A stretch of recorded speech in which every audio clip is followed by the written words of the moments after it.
नमस्कार, writing forever या YouTube चॅनलवर आपले सहर्ष स्वागत। आज आपण जाणून घेणार आहोत लाडक्या बहिणी पाहताय एप्रिलच्या हप्त्याची वाट। 30 तारखेला साजऱ्या झालेल्या अक्षय तृतीयाच्या मुहूर्तावर अनेक महिलांना एकच अपेक्षा होती। मुख्यमंत्री लाडकी बहीण योजनेअंतर्गत एप्रिल महिन्याचा 1500 रुपयांचा हप्ता त्यांच्या खात्यात जमा होईल। सरकारकडूनही हेच सांगण्यात आलं होतं, मात्र 3 मे उजाडला तरीही बँक खात्यात मेसेज न आल्याने अनेक महिलांच्या मनात निराशा आणि संभ्रम आहे। या सगळ्या गोंधळात महिला आणि बालविकास मंत्री आदिती तटकरे यांनी एक महत्त्वाचं वक्तव्य केलं आहे। त्यांनी सांगितलं की एप्रिलचा हप्ता लवकरच जमा होईल, पण हा लवकरच नेमका कधी यावर त्यांनी कोणतीच ठोस तारीख जाहीर केलेली नाही। त्यामुळे हजारो लाखो लाभार्थी महिलांना अजूनही प्रतीक्षेत राहावं लागणार आहे। लाडकी बहीण योजना, आश्वासनं, अपेक्षा आणि अडथळे।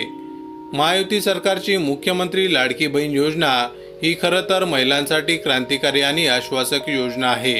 21 ते 65 वयोगटातील पात्र महिलांना दरमहा 1500 रुपये देण्याचं वचन देण्यात आलं होतं। मार्च महिन्यात अनेक महिलांच्या खात्यात 2100 रुपये जमा झाले होते।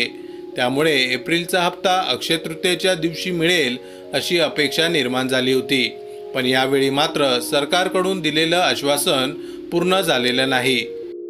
या योजनेअंतर्गत नियमितपणे पैसे येतील की नाही याबाबत अजूनही महिलांमध्ये अस्वस्थता आहे।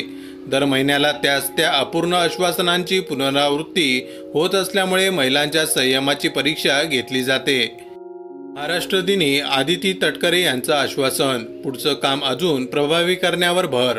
महाराष्ट्र दिनाच्या निमित्ताने आयोजित कार्यक्रमात आदिती तटकरे यांनी महिलांच्या अपेक्षांबाबत भाष्य करताना सांगितलं की 10 दिवसांच्या उपक्रमातून मार्गदर्शन मिळालं आहे। कार्यक्षेत्र अजून प्रभावी कसं करता येईल यावर आमचं लक्ष आहे। त्यापुढे म्हणाल्या, ही केवळ सुरुवात आहे, पुढचं काम आणखी चांगलं करणं हे आमचं ध्येय आहे।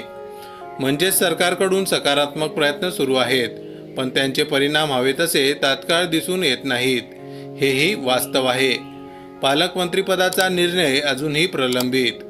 रायगड जिल्ह्याच्या पालकमंत्रीपदाबाबत विचारल्यावर आदिती तटकरे यांनी सांगितले की हा निर्णय मुख्यमंत्री आणि उपमुख्यमंत्री घेतील। योग्य वेळी तो जाहीर केला जाईल।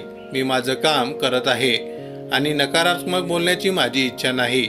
यावर हे स्पष्ट होतं की महायुतीत अंतर्गत मतभेद अजूनही कायम आहेत। महिलांच्या मनात एकच प्रश्न, कधी येणार हप्ता? अक्षय तृतीयेचा शुभमुहूर्त निघून गेला, मे महिन्याची सुरुवात झाली, पण लाखो महिलांच्या खात्यात एप्रिल महिन्याचा हप्ता अजूनही जमा झालेला नाही। लवकरच येईल या अस्पष्ट उत्तरावर विश्वास ठेवत त्यांनी पुन्हा एकदा प्रतीक्षा धरली आहे। आता सर्वांची नजर सरकारच्या पुढील निर्णयाकडे लागलेली आहे की खरंच हप्ता लवकरात लवकर येईल का, की अजून एकदा महिलांच्या आशा फसणार। जर तुम्हालाही या योजनेतून लाभ मिळत असेल तर तुमचा अनुभव आम्हाला कमेंटमध्ये नक्की कळवा। माहिती आवडली असेल तर अवश्य शेअर करा। अशाच प्रकारचे नवनवीन सरकारी योजनांविषयी अपडेट मिळवण्यासाठी आमच्या रायटिंग फॉरएव्हर या यूट्यूब चॅनलला अवश्य सबस्क्राईब करा। धन्यवाद।